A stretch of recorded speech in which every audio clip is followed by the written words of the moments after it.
ଯେବେ ପଚାରିଲ ହରିହର ବିଧାନ ସୁଜନେ କହୁଅଛି ଏବେ ଶୁଣ ସୁଜନେ ଅସ୍ତର ଘର ଭରତ ପରିଡ଼ା ନାମ ତାହାର ସୁଜନେ ମା ପୁଅକୁ କଲା ବାହାର ସୁଜନେ କେତେ ମାଡ଼ ଗାଳି ଖାଇ ମା ପୁଅ ଦିଏ ଗଲେ ପଳଇ ସୁଜନେ ଝାଡ଼ ବିଲରେ ରହିଲେ ଜାଣି ସୁଜନେ ପୁଅ ଛୋଟ ହୋଇଥିଲା ମା ଧାନ କୁଟି ତାକୁ ପୋଷିଲା ସୁଜନେ ପୁଅ ଆସ୍ତେ ଆସ୍ତେ ବଡ଼ ହେଲା ସୁଜନେ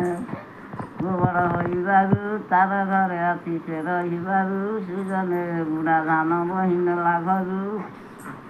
ବୁଢ଼ା ଧାନ ବହି ନେଲା ଜଇଁ ଅଗଣାରେ ଖଣି ପୋତିଲା ସୁଜନେ ଯାଇ ବରଜୁକୁ ପଚାରିଲା ସୁଜନେ ବରଜୁ କହିଲା ଦାଦି ହରିଆ ସାଙ୍ଗରେ କର ବିବାଦୀ ସୁଜନେ ହରି ଛାଡ଼ି ପଳେଇବ ଗାଦି